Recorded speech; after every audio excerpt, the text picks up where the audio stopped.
और प्रसादी खाएं, बस हम बेहोश होकर गिर गए हैं बेड पे चक्कर आके। मैं 1 घंटा के बाद, मेरे को कुछ याद नहीं था, 1 घंटा के बाद होश आया तो ये देख रहे कि मेरे बेड पे बैठ के न्यूज बना रहा है। हम बोले आप मैं अभी तक मेरे घर में, आप मेरे घर से गए नहीं, मेरे साथ में क्या हुआ, लगता है कुछ गलत हुआ मेरे साथ में। तब ये बोला कि जो हुआ उसको तुम भूल जाओ, तुम इस चीज़ पे आवाज़ बाहर नहीं उठाओ, अगर आवाज़ उठाओ। आपके साथ मेरे साथ पत्रकार अपना धमकी के द्वारा गलत शोषण करवाते गए आज तक। क्या नाम था उस पत्रकार का? संतोष चौधरी। आज अगर कहीं महिला परेशान है तो वो सबसे ज्यादा परेशान है भारत देश में। कहीं महिलाओं को जला दिया जाता है, कहीं महिलाओं का रेप कर दिया जाता है। मामला आया है गमरिया थाना का है, जो सरायकेला झारखंड में पड़ता है। एक महिला है, इनको प्रताड़ित किया है पत्रकार, जो तथाकथित पत्रकार थाना पर बैठकर थाना की दलाली करते हैं। थाना अध्यक्ष से उनको रोज 500,000 मिल जाते हैं और हर केस को वो मैनेज करते हैं और केस को हैंडल करते हैं। एक पत्रकार है जो इनको इतना परेशान किया। आप देख सकते हैं मेरे हाथ में एक ऑर्डर शीट है, जो सीजीएम कोर्ट सरायकेला का ऑर्डर शीट है, और भी आवेदन सारे पड़े हुए हैं हमारे हाथ में। और ये महिला परेशान है, रो रही है और मीडिया ट्रायल कराने पटना आ गई है। हालांकि पत्रकार पर लोगों को भरोसा होता है, लेकिन पत्रकार ही इनके साथ गलत कर दिया गया। आज पत्रकार भारत में 165वें नंबर पर क्यों चला गया, तो इसका कारण है कुछ तथाकथित पत्रकार दलाल बनकर थाना में बैठकर पूरे पत्रकार जगत को ही शर्मसार कर दिया। इस महिला से जानेंगे। अब जो हो गया सो हो गया, रोने से कुछ होने वाला नहीं है। ना थाना अध्यक्ष आपका सुन रहा है, ना वहाँ की सरकार सुन रही है। कोर्ट का ऑर्डर तो निकल गया, काम नहीं हुआ। क्या किया था पत्रकार आपके साथ? मेरे साथ पत्रकार अपना धमकी के द्वारा गलत शोषण करवाते गए आज तक। क्या नाम था उस पत्रकार का? संतोष चौधरी। जैसा कि संतोष चौधरी के नाम से सीजीएम कोर्ट से एक ऑर्डर भी निकला था, लेकिन हालांकि किस दबाव में पुलिस प्रशासन काम नहीं की वो इनसे जानेंगे। आपके साथ क्या क्या किया है शुरू से बताइएगा। मेरे साथ मतलब उससे पहचान हुआ था, मैं एक केस के सिलसिले में कोर्ट में आना जाना करते थे, उसका भी मैं पेपर लाई हूँ। वही कोर्ट के मेरे से कोई सुनवाई कोर्ट के द्वारा नहीं हो रहा था, तो मैं काफ़ी परेशान थी हस्बैंड के साथ में। उसी द्वारा मेरे को कोर्ट में मिले थे पत्रकार, तो हमसे पूछे कि क्या मैटर है जो आप इतना परेशान हैं। तो मैं इनको अपना बात बताना नहीं चाहे, लेकिन ये अपना परिचय दिए कि मैं एक मीडिया से हूँ। तो मैं इनको सब बात बताएं कि हमारे को ऐसा ऐसा किया जा रहा है कि मतलब हमारे पैसा नहीं दिया जा रहा, कोर्ट में हमारे केस नहीं सुनवाई हो जा रहा है, दबा दिया जा रहा है हमारे कोर्ट का। तो ये बोले कि हमारे बहुत दूर दूर से पहचान है, थाना से लेके हमारे जहाँ तक के चंपाई सुरन तक के हमको पहचान में, हम आपको इंसाफ दिला देंगे। और ये हमारे से उसके बाद में हमारे एड्रेस लेके हमारे घर तक के ही आया, और आया तो उससे भी हमको बोला कि आप मेरी बहन है, मैं आपकी भाई हूँ। इसी बीच में मतलब इससे विश्वास हुआ, एक भाई की चारे हमारे पति से भी जान पहचान हुआ। मेरे घर में एक गमरिया में आते जाते रहता है हमेशा, तो मेरे घर में आते जाते करते थे, तो मैं इसमें मेरे घर में आना जाना हमेशा करते। जब मेरे घर में पति रहे तो ना रहे तो आ जाते थे मेरे घर में। उसके बाद में उसी दौरान पे एक दिन ही आए तो कुछ मिठाई लेके आए, हमारे बच्चे लोग स्कूल में थे, बोले कि लो ये प्रसादी है खा लो, ये माँ का प्रसादी लाए हैं। तो हम बोले नहीं खाएंगे, तो बोले कि एक भाई पे विश्वास करती हो ना, खा लो। मैं प्रसादी के नाम पे खा लिए।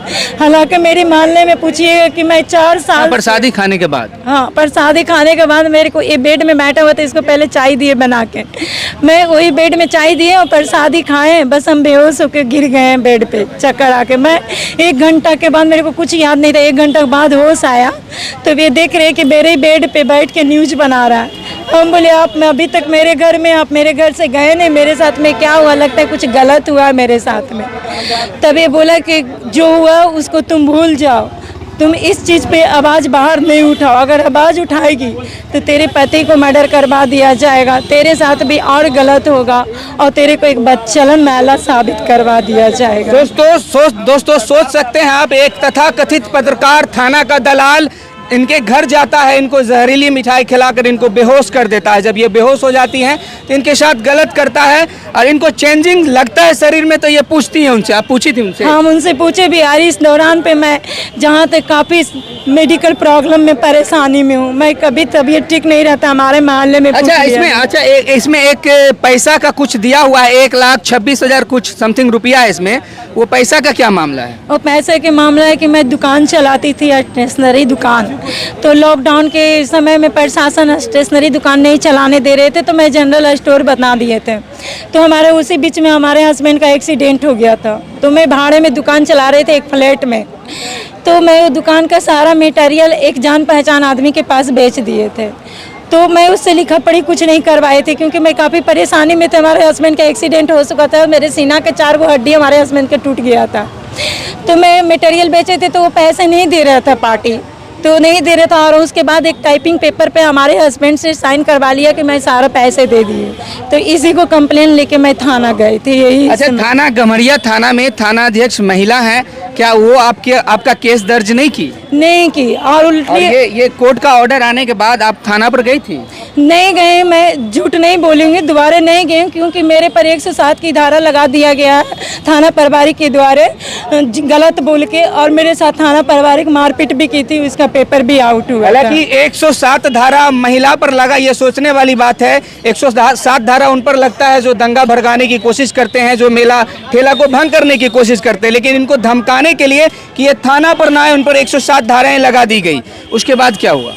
107 की धारा लगा दी, उसका भी डेट पे, उससे भी मेरे को परेशान करवाया जा रहा है कि अगर बताइए। अच्छा, आपके पास एक वीडियो है, कुछ पत्रकार आपके घर जाते हैं, घर जाकर गाली गलौज करते हैं, उसके बाद कितना रुपया मांगते हैं फिरौती?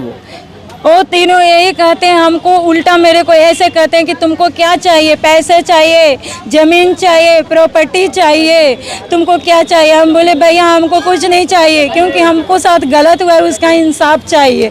तो हमारे और ऊपर से धमकाया जाता है, और पति पे भी मेरे को बोला जाता है कि तुम एक दलाल है, बीवी को साथ दे रहा है तो तुमको भी जेल में करवा देंगे, तुम जानता नहीं कि हम कैसे पत्रकार है, एक हम कोल्हान पत्रकार है, तुम्हारे पत्रकार का ताकत नहीं जानता। मैं अभी कभी न्यूज, वो जो हमारे मोहल्ला भी देखी कि हमारे साथ में मोहल्ला भी लेडीज लोग 2-4 गो आ गई थी। आज दलाल पत्रकार से परेशान ये महिला रो रही है, बिलक रही है, गुहार लगा रही है झारखंड सरकार से, गुहार लगा रही है पूरे मीडिया जगत से कि हमको इंसाफ दिलवाइए, लेकिन मीडिया ही इनके साथ गलत कर दिया। वो तथाकथित पत्रकार गलत किया है जो थाना पर बैठकर दलाली करता है। आपसे कभी पैसा भी मांगे हैं थाना अध्यक्ष? मेरे को 10,000 रुपये के केस के मैटर में गए थे, 10,000 का घूस के मांग के डिमांड किया गया था। देखिए, ये बीमार है, इनका इलाज हॉस्पिटल में चल रहा है, वो भी डॉक्यूमेंट लगा हुआ है। और क्या सब बोला? मेरे को 10,000 रुपये के भी मांग की थी थाना प्रभारी, उस पे भी मेरे को, उसी पे मैं आवाज़ भी उठाई थी, तभी वो 107 को सब धारा उरा लगाया गया। उतने नहीं, जिससे एक महिला को पैसा के लेन देन है, उस महिला के बेटी के द्वारा भी हम पे गलत आरोप लगाया गया कि तुम इसको, लड़की को ज़बरदस्ती शादी करवा, जबकि इसके जांच किया जाए कि हमारे कोई फैमिली में शादी करवाने लायक लड़का नहीं है। और मेरे को थाना प्रभारी के द्वारा, ये पत्रकार के द्वारा बार बार यही कहा जाता है कि तुम पे 10 केस लगा के तुमको गलत बात। सरायकेला एसपी साहब से क्या गुहार लगाती हैं? एसपी साहब से यही गुहार हम लगाते हैं कि इस पे जांच की कार्रवाई किया जाए और हमको इंसाफ दिया जाए। यही उनसे हम निवेदन करते हैं, हमेशा हाथ जोड़ के। हालांकि आपका भी सपोर्ट चाहिए, इस महिला को मदद कीजिए आप, आपके एक मदद से इसका मदद हो जाएगा। तो क्या कहते हैं झारखंड के बारे में, क्या कहते हैं उस तथाकथित पत्रकार के बारे में जरूर कमेंट कीजिएगा, और थाना में बैठकर दलाली करने वाले के बारे में क्या सोचते हैं जरूर कमेंट कीजिएगा।